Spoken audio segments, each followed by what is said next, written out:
103వ జయంతి జరుపుకోవడం మనం ఈరోజు చాలా సంతోషం. తెలుగు వారి ఆత్మ గౌరవాన్ని ప్రపంచం స్థాయిలో తీసుకుపోయిన వ్యక్తి. ఈరోజు మనందరం అటువంటి వ్యక్తి వల్ల మన తెలుగు జాతికి రాష్ట్రంలో కానీ దేశంలో కానీ ప్రపంచంలో కానీ తెలుగు వాళ్ళు అనేవాళ్ళు ఉండారు అనేది నిరూపించుకున్న వ్యక్తి నిరూపించాడు. అంటే ఆయన పుణ్యాన్ని ఈరోజు మనందరికీ కూడా గౌరవం దక్కింది. ఎక్కడికి పోయినా తెలుగు వాళ్ళు అంటే ఆ గౌరవం, అది స్వర్గీయ ఎన్టీ రామారావు గారి పుణ్యం. ఈరోజు ఈ మహానాడు జరుపుకుంటున్నామంటే అది కూడా మన స్వర్గీయ ఎన్టీ రామారావు గారు స్థాపించిన పార్టీ 9 నెలల్లో పార్టీని ప్రజల్లోకి తీసుకుపోయి పార్టీని అధికారంలోకి తీసుకురావడం, అది కూడా ఒక చైతన్య రథంతో స్టార్ట్ చేసి పల్లికి తిరిగి ప్రజల్లోకి పోయి ఇటువంటి పార్టీని స్థాపించి డిసిప్లిన్ అనేది ఈరోజు మనం చూస్తున్నాం. మనం మహానాడు జరుపుకుంటున్నాం. ఈరోజు మీరు చూస్తే ఆ డిసిప్లిను, ఆ పద్ధతులు అవన్నీ అక్కడి నుంచి వచ్చినాయి. 2 రూపీస్ కిలో బియ్యం అనేది ఫ్రీగా ఇవ్వడం అనేది కూడా ప్రజల్లో, పేద ప్రజల్లో ఈరోజు గుర్తు స్టాంపు పడిపోయిన వ్యక్తి మన ఎన్టీ రామారావు గారు. ఈరోజు ఈ జయంతికి నేను రావడం, మనం జరుపుకోవడం చాలా సంతోషం.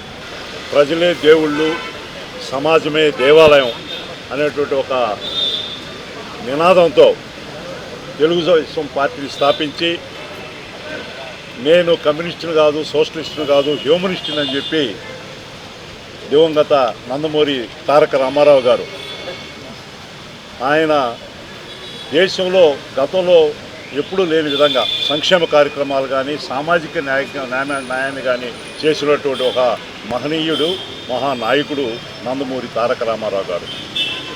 ఈరోజు ఆయన జన్మదినోత్సవాన్ని మనం ఇక్కడ జరుపుకుంటున్నామంటే ఇది ఒక ప్రజల పండగ అని చెప్పి మనందరం కూడా ఈరోజు గమనించాల్సినటువంటి అవసరం ఉంది.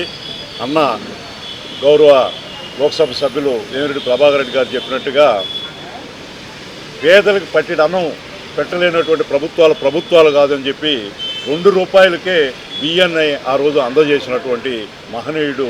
అదేవిధంగా 30 రూపాయల పెన్షన్ అప్పుడు ఏ ప్రభుత్వాలు కూడా భారతదేశంలో పెన్షన్ ఇవ్వనటువంటి సందర్భంలో 30 రూపాయలతో పెన్షన్ స్టార్ట్ చేయడం, అదేవిధంగా సొంత గృహం ఉండాలని చెప్పి ఇల్లు శాంక్షన్ చేయడం కానీ ఈ విధమైనటువంటి ఎన్నో కార్యక్రమాలు ఈరోజు మేము అందరం కూడా రాజకీయంగా గుర్తింపు పడ్డామంటే వెనుకబడిన తరగతుల వరకు బడుగు బలహీన వర్గాలు, మైనారిటీలు, మహిళలు అందరూ కూడా అది నందమూరి తారక రామారావు స్థాపించినటువంటి తెలుగుదేశ పార్టీ పుణ్యం. కాబట్టి ఈరోజు బడుగు బలహీన వర్గాలు రాజకీయంగా ఎంతో చైతన్యంగా ఉన్నారు. నిన్ననే చూసాం ఆయన వారసుడిగా వచ్చినటువంటి మన జాతీయ అధ్యక్షుడు శ్రీ నారా చంద్రబాబు నాయుడు గారు ఆయన దేశంలో మహిళలకు రిజర్వేషన్లు ఆలస్యమైన రాష్ట్రంలో 33% రిజర్వేషన్ అమలు చేస్తానని చెప్పి నిన్న మహానాడు వేదిక ప్రకటించడం కూడా మనందరం గమనిస్తూ ఉన్నామనే విషయాన్ని కూడా ఇక్కడ తెలుసుకోవాలి. కాబట్టి మహానాడు మన నెల్లూరు జిల్లాలో భారీ ఎత్తున అందరూ తెలుగుదేశం కార్యకర్తలు, నాయకులు కలిసి జరపాలనుకున్నాం. కానీ ఈ వెస్ట్ ఏషియా వారు, పశ్చిమ ఆసియా యుద్ధం వల్ల దానికి కొంచెం అవాంతరాలు వచ్చి గౌరవ ప్రధానమంత్రి మోడీ గారు ఖర్చులు తగ్గించుకోండి, పొదుపు చేయండి ఇంధనాన్ని అనేటువంటి పిలుపు మేరకు మన రాష్ట్రం ఆయనతో పాటు అడుగేసి ఈరోజు మహానాడిని ఈ హైబ్రిడ్ మోడల్లో జరుపుకోవడం కోసం నిశ్చయించి, కానీ ఆ ఉత్సాహం అది హైబ్రిడ్ మోడల్ అయినా నేరుగా ఫిజికల్ మోడల్ అయినా కూడా ఈరోజు నిన్న చూసాం. నేను కూడా నెల్లూరు రూరల్ నియోజకవర్గంలో హాజరు కావడం జరిగింది.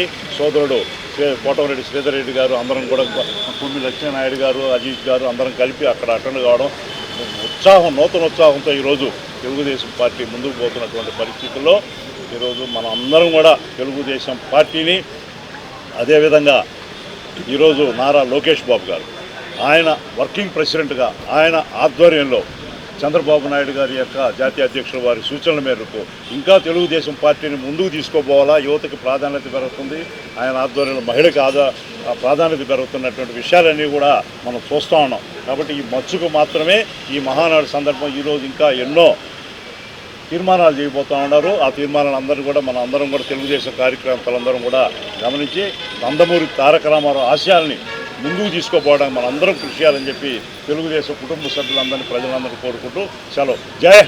జోహార్ ఎన్టీఆర్, జోహార్ ఎన్టీఆర్.